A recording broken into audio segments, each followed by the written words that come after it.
The world's most powerful brands have that one heritage item that gets passed down from father to son and always earns in value. For Burberry, it's the Kensington. For Rolex, it's the Yachtmaster. And for Harley, I dare say it's the Knucklehead. But for the entirety of American sport car heritage, it has to be undeniably the Chevrolet Corvette 1954 C1. Stay tuned for a complete in-depth review of this marvelous vehicle.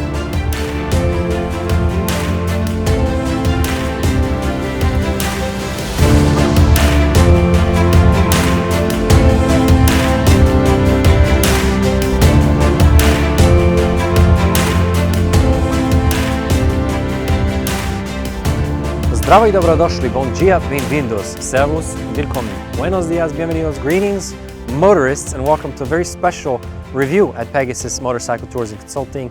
Yours truly, Nick here, with the sincere pleasure and honor to be able to present you with one of the rarest C1 Corvettes modernized for today's gentlemen. Now in this review, I'd like to share the privilege of being in the presence of such an incredible vehicle. This year, used to be in the GM family.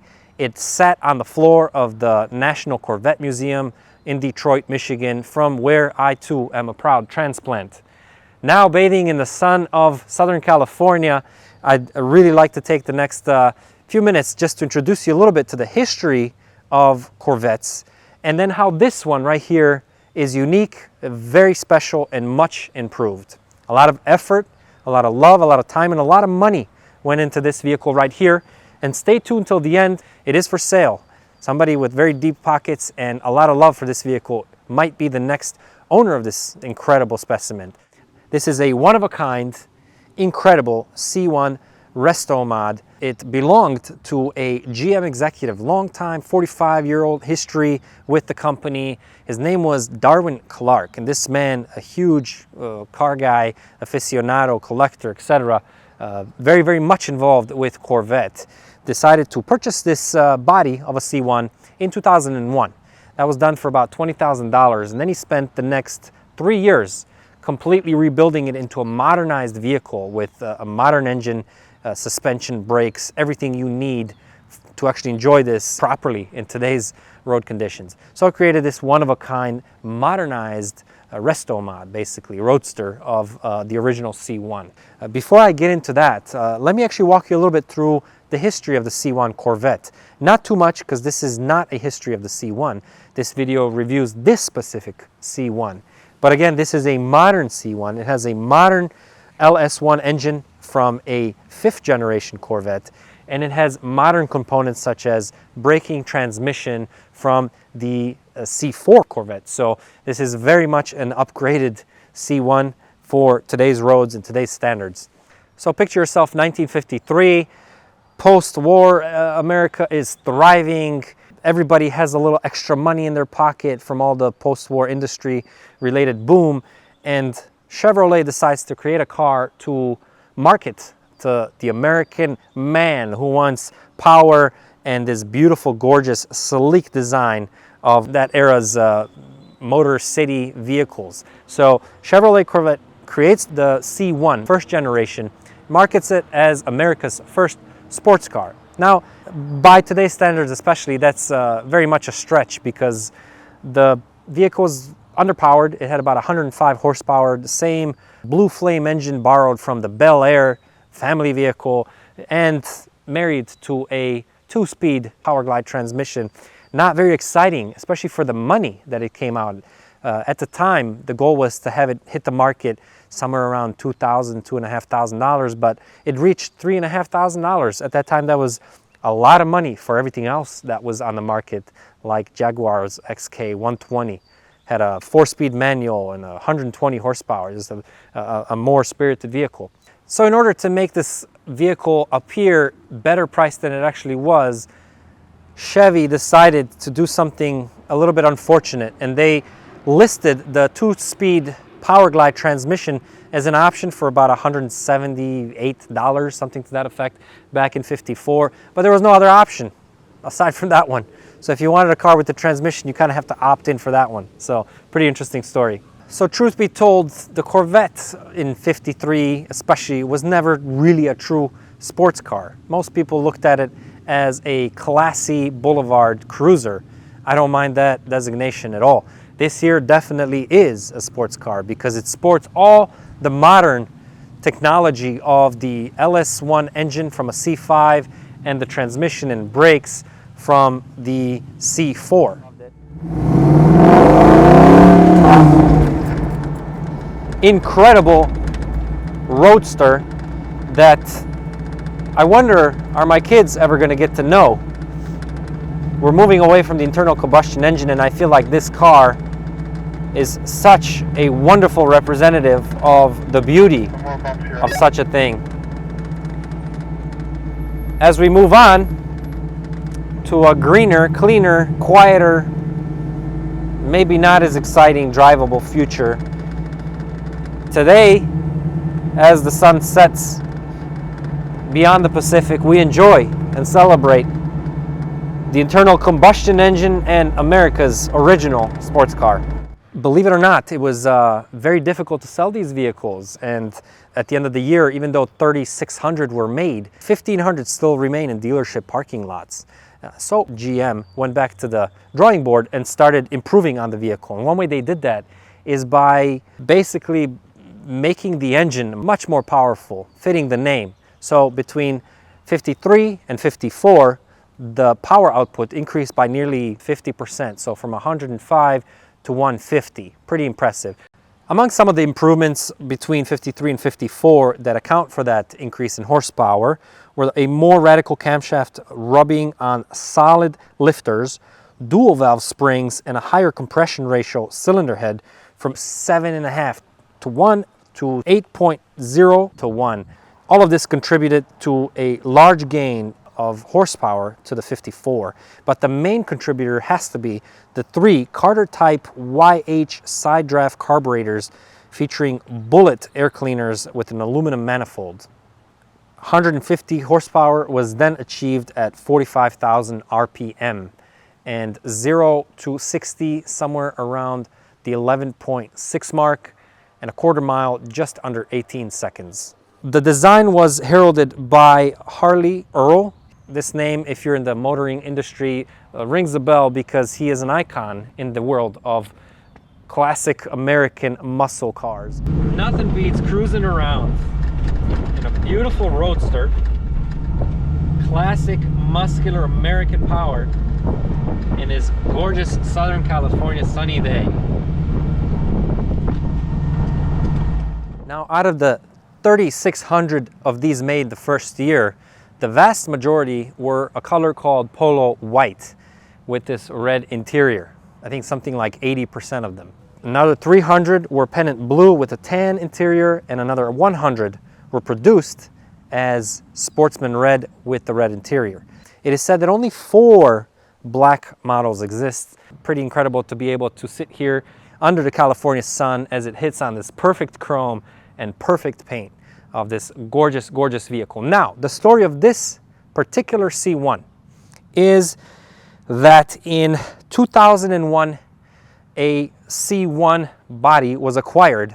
That was done for about $20,000 by a GM executive. This man, by the name of Darwin Clark, a giant in his field, was the GM's chief officer for dealer relations. And when he retired, after I believe 45 years of service, huge aficionado, clearly a huge collector, he decided to put his energies into creating something truly, truly special.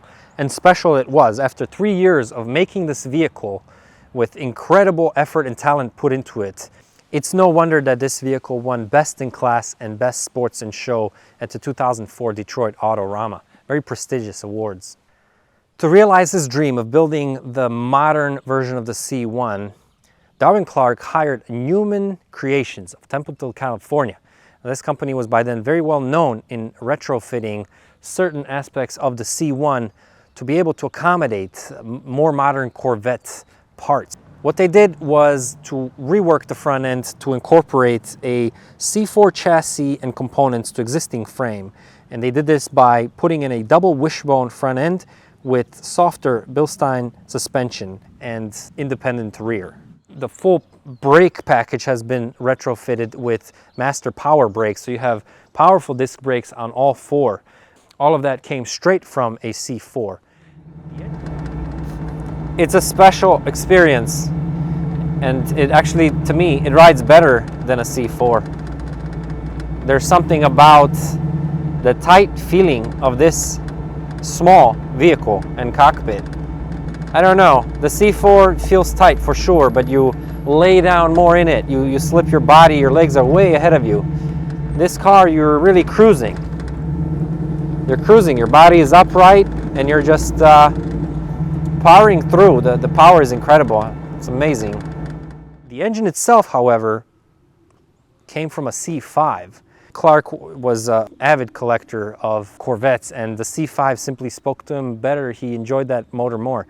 So you have a modern 5.7 liter V8 in this thing. Now imagine everybody's shock when they open the hood and see this gorgeous modern LS1 engine from a C5. Pretty incredible, and it sounds amazing thanks to the 2.5-inch diameter, amazing sounding, beautifully looking master flow exhaust that was also done by Newman. The first year Corvette had issues with the exhaust being too short and ultimately landing on the rear of the vehicle, soiling the paint. However, that's no longer obviously an issue here.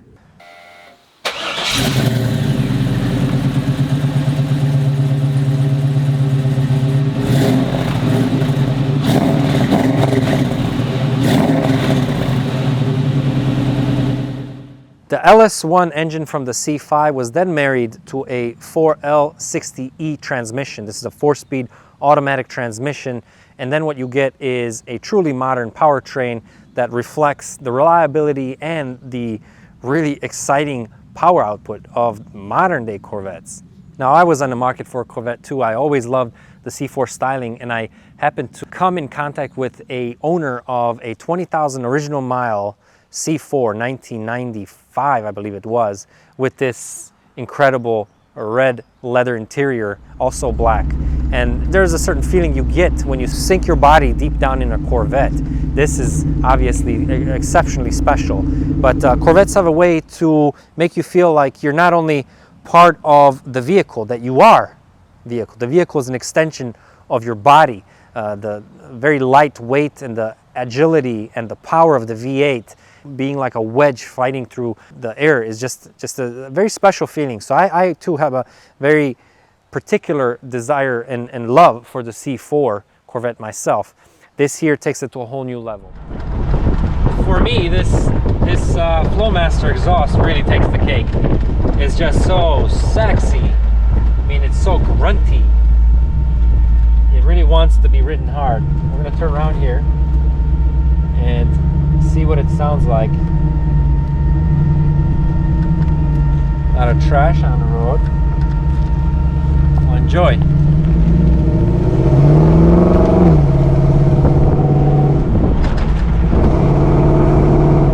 Love it. Just serious power. And that's just having fun.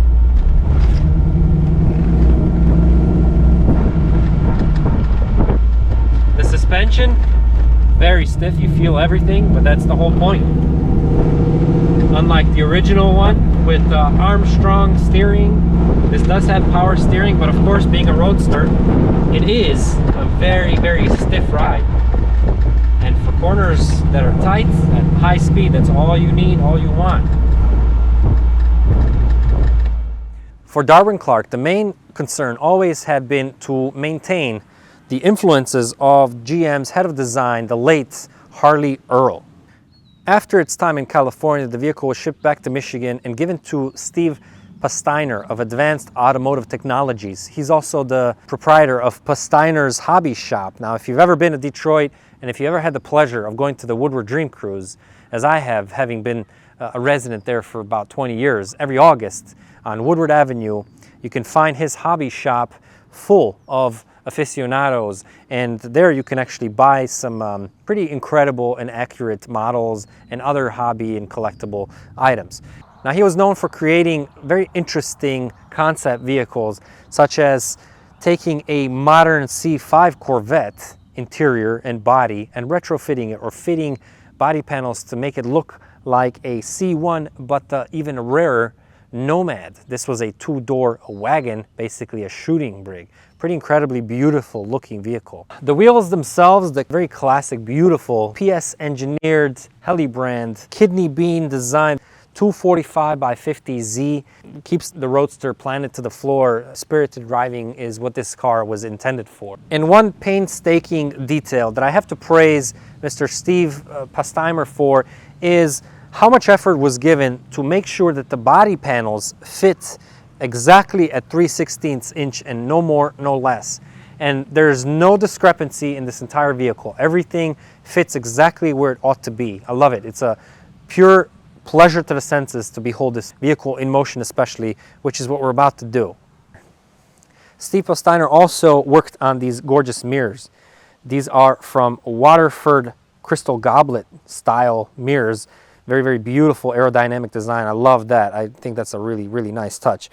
And as you can see, no window, no roof, and no door handle.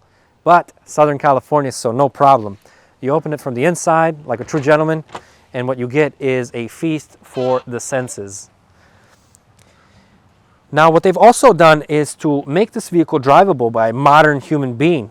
By today's standards, we're larger than we were in the 50s. So a 6'2" person can drive this vehicle thanks to the seat being lowered by 2 inches and pushed back by 2. The steering wheel also was replaced by the 56 model version, which is slightly smaller. And of course, it's been redone with the leather. The stitching itself, speaking of leather, is the triple top stitching French method done by Protovision in Michigan. And their center console is by I Did It. Very, very unique, beautiful looking center console. This vehicle only has 1,336 miles. I mean, just the perfect iteration. I love this design of the 56 Corvette. Steering wheel. Here we have the odometer gauges. Pretty gorgeous way they've been spread out to have the largest one in the middle. Very symmetrical design with the Corvette cassette tape player. What normally would be space for a tonneau cover for the modern convertible, here it's now turned into a storage space. All right, let's get in here. Let's see what this car is all about. Perfect time to take it for a little spin. No shoulder belt, just a lap belt, and off we go. See this gorgeous mirror right here in the center. The way the glass is curved, now keep in mind, technology at the time only allowed for the glass to be curved one specific way, you know? So it's very unique to be able to find yourself in this timeless classic, modernized for the modern needs of the modern man, right? So let's put these supple gloves on and let's go for a drive, shall we? Now feast your ears on the sound of this exhaust that's absolutely gorgeous.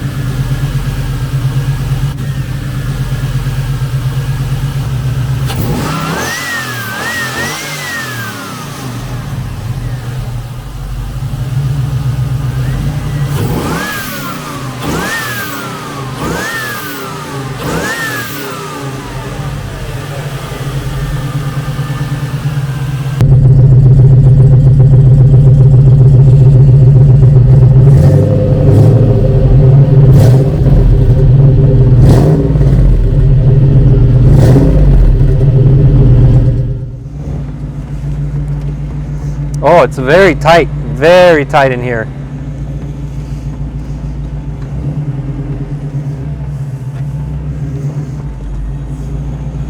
Very tight. Obviously the turning radius is not great.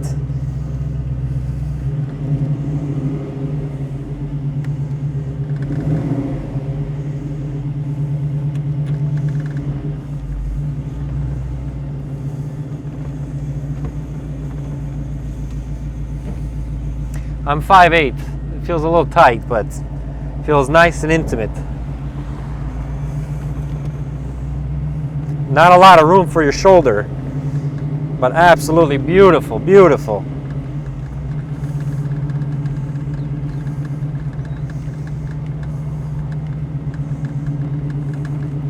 California living, you know?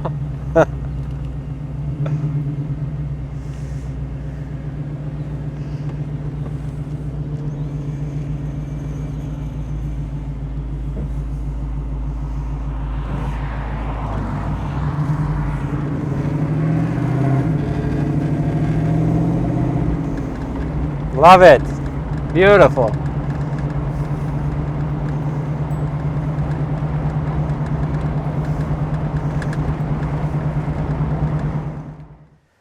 Thank you for watching. I hope you enjoyed this review and spending time with me as I showed you this vehicle. It's been an incredible experience for me. I thank the owner, Babelli Classics from San Diego, for allowing me the pleasure of getting to know the vehicle. Now, if you want to be the next owner of this one-of-one unique pieces of very modern engineering in this gorgeous original body style, then reach out to me, reach out to Babelli Classics from San Diego.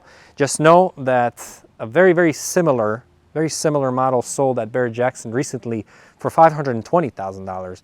This year's being offered at $300,000. There you are.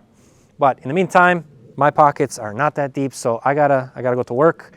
Uber Eats calls. It's a busy weekend here in San Diego. Beautiful weather. Everybody wants to be out, order food, and I want to do it. So, no, I'm just kidding. We're not gonna do that. We're gonna take this thing for a spin. So, come join me, hear what it sounds like and what it feels like when the wind hits you. Just an incredible experience. Let's do it.